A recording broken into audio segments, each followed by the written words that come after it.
Bonsoir, bienvenue sur Radio Sensation, le mag Normandie. Avec nous ce soir, Stéphane Maillot, auteur, humoriste. Bonsoir Stéphane. Bonsoir Aurélie. Vous avez écrit, parmi beaucoup d'œuvres, une trilogie dont sort le 4e volet. Le 4e volet de la trilogie. C'est étonnant quand même. Pour vous, oui, pas pour moi. Et je précise que je la publie à titre posthume de mon vivant. Oui, c'est quand même étonnant aussi. Oui, mais ça rapporte bien les œuvres posthumes en ce moment. Et je me suis dit, pourquoi pas moi? Et le fait de publier une trilogie en 4 volumes me permettra plus tard de faire, pourquoi pas, une quadrilogie en 5 volumes. Vous comprenez? Oui, justement, j'allais vous demander si on devait s'attendre à un 5e volet. Je ne pense pas, mais la porte reste ouverte. Il y a marqué fin sur la pochette, donc voilà. En principe, je m'arrête là pour la série des Humours Noirs, en tout cas telle qu'elle a été conçue depuis 3 ans et demi. Donc vous êtes un amoureux des mots, Oui. très friand de jeux de mots. Oui. D'où ça vous vient ?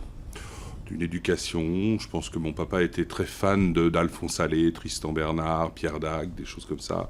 Il était très fan des dialogues de Michel Audiard, notamment dans les films, donc j'ai été bercé un petit peu par ça, et de littérature en général. Mes parents étaient plutôt des grands lecteurs, donc j'ai fréquenté très tôt la bibliothèque à l'époque à Tours où je vivais. Et donc, oui, les mots me parlent. Et puis, c'est une tournure d'esprit aussi. C'est un recul par rapport aux choses. De pouvoir jouer avec les mots, s'amuser avec la langue française, ça permet une certaine vivacité d'esprit. Donc, vous parlez de la société d'une manière générale, avec une pointe d'humour, une grosse pointe d'humour noir, un peu acide parfois, mais non sans tendresse finalement. J'ai trouvé sur le genre humain. Vous gardez quand même un petit peu... Je pense que si on est réellement cynique, il n'y a pas un grand intérêt à écrire, si ce n'est à dire des méchancetés.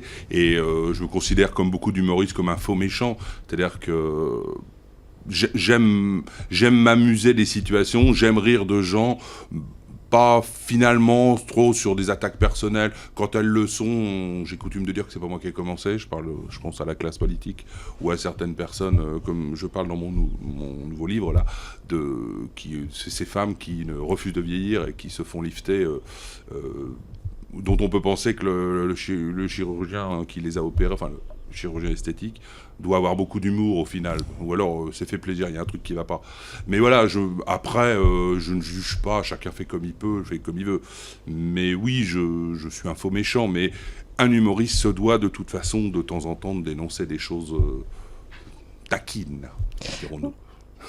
Oui, dans vos écrits, on retrouve un peu l'impertinence de Desproges ou de Coluche, ce détachement justement quant à l'humain de Jean-Yann et l'absurde de Raymond DeVos.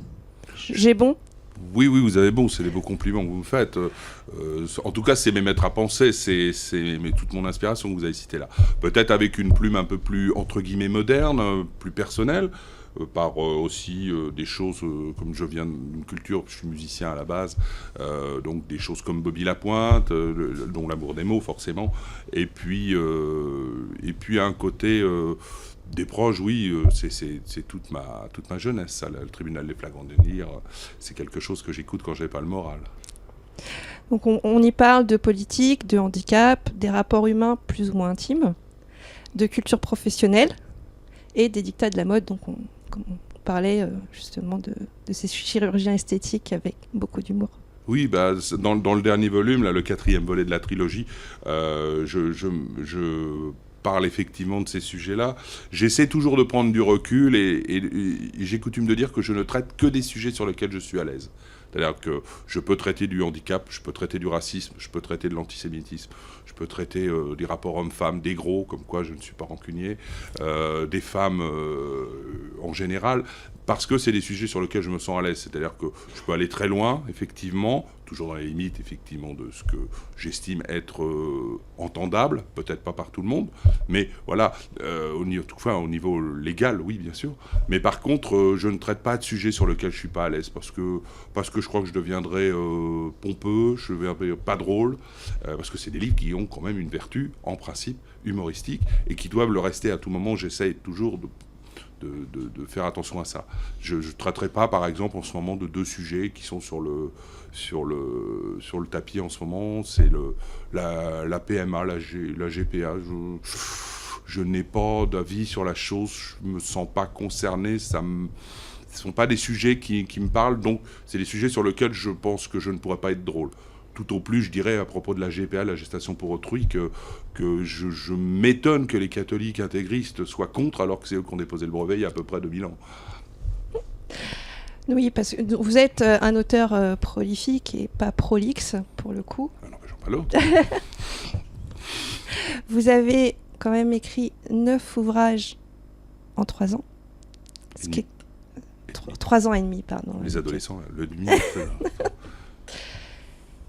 La suite, on y pense déjà ou c'est déjà en cours d'écriture ? Oui, alors attention, je publie depuis 3 ans et demi, mais notamment dans les 2 premiers recueils des humours noirs, le Humour noir et bal à blanc 1 et le volume 2, sont des choses que j'avais en projet depuis, je dirais, presque une dizaine d'années. Mes activités musicales étant toujours mon activité principale, m'avait pris beaucoup de temps, je n'étais jamais vraiment prêt, je me suis senti prêt, le déclic, je crois que je le dis toujours, pour Humour noir et bal à blanc 1, c'est un livre que je passais mon temps à revoir, à faire beaucoup d'autocensure. Je peux, ah non, ça je peux pas, ça c'est un peu dur, notamment sur un chapitre que j'ai sur la religion, oh là là, sujet sensible s'il en est un.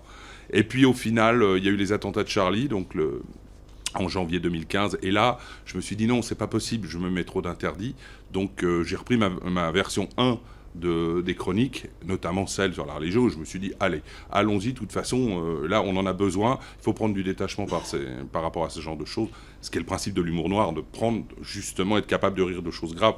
C'est mon avis, tout le monde ne le partage pas, et je peux comprendre que ça puisse heurter les gens. Mais voilà, j'ai publié à partir de 2015, ça a été le déclic, et du coup, j'avais au moins 3 livres d'avance. Un peu comme Amélie Nothomb avec le talent en moins. Bon, ça c'est vous qui le dites. Je parle pour Amélie. Justement, par les temps qui courent, est-ce que vous avez pensé à demander une reconnaissance d'intérêt général pour vos écrits ? Je n'ai pas l'intention de demander un remboursement quelconque de la sécurité sociale. Bien que le rire, on en a besoin plus sérieusement. Oui, on en a vraiment besoin en ce moment. Tout le monde, on est dans une société où les médias, la télé, tout le monde, tout est grave, tout est grave. Oh là là, on n'arrive plus à avoir ce détachement aux choses qu'on avait peut-être dans une période moins anxiogène comme en ce moment. Mais je crois aussi que de temps en temps, de se poser, de rire, être capable de rire de soi déjà, de sa propre personne, de ses propres idées, et de se sentir un peu bousculé, on en a vraiment besoin. Donc oui, je dirais pas que j'ai une vertu thérapeutique, mais en tout cas, nous les humoristes, en ce moment, il faut qu'on existe, et il faut que les gens nous écoutent un peu, pour pouvoir lâcher un peu de lest. Parce que là, on est vraiment dans une période, anxiogène, c'est le mot, mais c'est très important. C'est un portable qui sonne. Oui, ça permet de prendre un peu de recul et de distance face à l'actualité, et je pense qu'on en a vraiment besoin. C'est clair. Je pense qu'aujourd'hui, on vit dans une société où plus de l'immédiateté, donc on est toujours dans l'émotionnel et on ne prend jamais de recul. Or, par rapport à mon écriture, comme vous disiez tout à l'heure, j'ai un regard peut-être un petit peu détaché par rapport à certains sujets, justement en essayant de me détacher de cet émotionnel, de cette éphémère, oh là, je me suis lancé dans un mot là, l'éphéméritude des choses, et en tout cas du côté spontané tout de suite, et les gens sont en réaction. Notamment en ce moment, on le voit bien avec tout ce qui se passe socialement. Les gens sont en réaction, ils ne sont pas dans le travail de construction et de réflexion. On est dans l'immédiateté des choses. Ça fait partie des paramètres de notre époque. Et moi, j'essaye justement, en tant qu'humoriste, de prendre un peu de hauteur, et autant que faire se peut, et de m'amuser de sujets sérieux, la religion, les présentatrices radio. Pourquoi pas, par exemple. Qui rient quand elles interviewent, par exemple. Oui, j'ai beaucoup ri en lisant la série. Je vous pardonne, ma fille. Où est-ce qu'on peut se procurer ce dernier volet et toute la trilogie pour ceux qui ne l'ont pas encore acquise? Alors, je suis publié aux éditions 2015 et on peut trouver mes livres dans n'importe quelle librairie, il suffit de les commander aux éditions donc. Et je serai prochainement le samedi 22 décembre toute la journée à la librairie Gilbert Joseph à Évreux. Donc on pourra les trouver là, notamment le 4e volet de la trilogie et les autres. Je vous remercie beaucoup Stéphane d'avoir accepté notre invitation. Merci Aurélie. Bonne continuation pour ce nouveau volet. Merci. Retrouvez ce mag en podcast audio et vidéo sur notre site radiosensation.fr.